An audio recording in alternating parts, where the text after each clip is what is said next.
Well, folks, just got an update, summary of what's going on between the U.S., Israel, and Iran.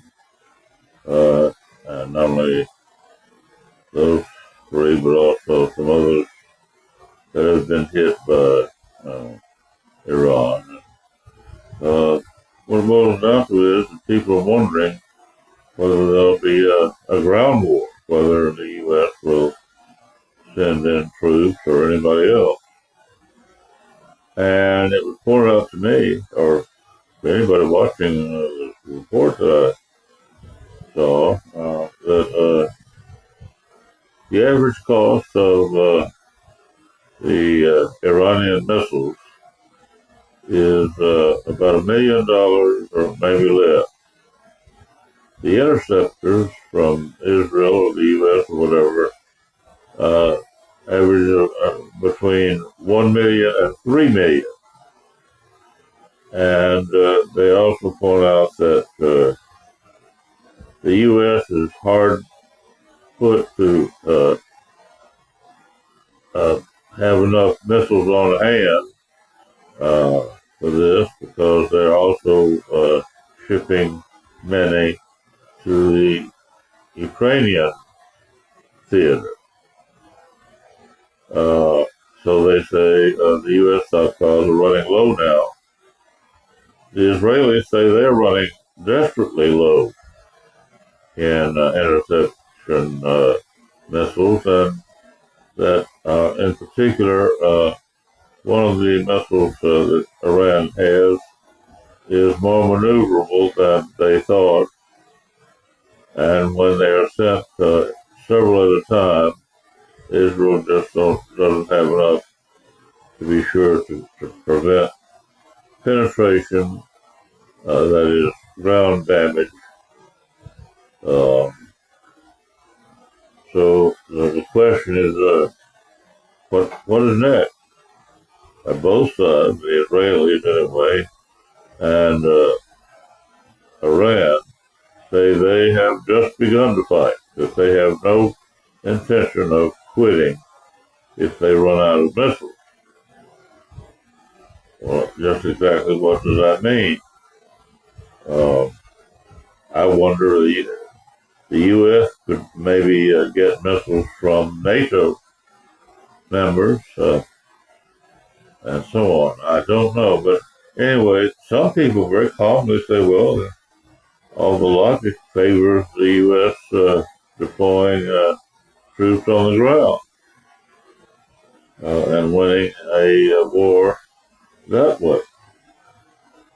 I don't know. I know people are upset, uh, and I don't know. I haven't actually heard a casualty report, but somebody told me that 10 have died so far, 10 Americans. I don't know uh, what the count might be. And one of them was 20 years old. So that shows that the cost is 10 people, they say. I don't know what to expect if it's going to be a ground war. I don't know. I'm sure that also includes light armor or maybe even heavy armor. I don't know. Do the Iranians have those shoulder-fired missiles? You know, those they cost about $700,000, but a shoulder-fired missile can destroy a $6 or $7 million tank easily. So the math doesn't work out too well in that case. So I don't know what they'll be equipped with on the ground if that's what is next. But I'm wondering about what the coverage is going to be. Uh, Whether people will be able to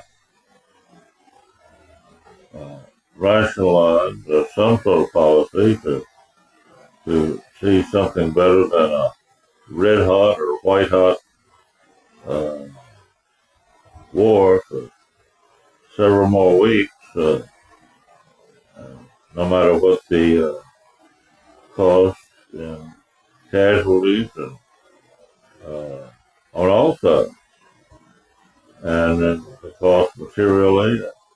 It's just this is the hottest war in a long time. People talk about Afghanistan or something. It wasn't like this.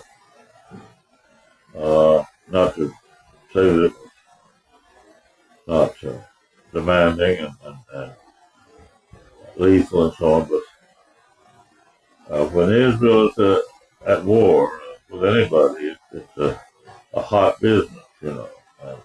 This time, of course, the the Iranians they had reason to suspect that leadership levels would be taken out, and I understand that quietly the U.S. is rather dismayed. They've taken off the very top, the secondary rank, and now the third rank of leadership. They're down to the fourth rank of leadership as best they have been able to understand, and yet Iran keeps going. So what does that mean? Uh, I understand that the leader of NATO has said, hell no, that nobody there is going to be involved. But that doesn't preclude that NATO stockpiles won't be made available. So, I don't know. And then I don't know where stockpiles will be opened up for Iran, but the situation looks very bad indeed. Uh, it's a very tragic beginning of spring, 2026. It's speaking of spring, it's now exactly 10 minutes till 1 p.m. on Sunday, what is it, 8th, I think it is? Yeah, the 8th of March, 2026. And what, the Ides of March? Well, that had to do with something else for Caesar. And we don't seem to have something like that now. It's a terrible situation.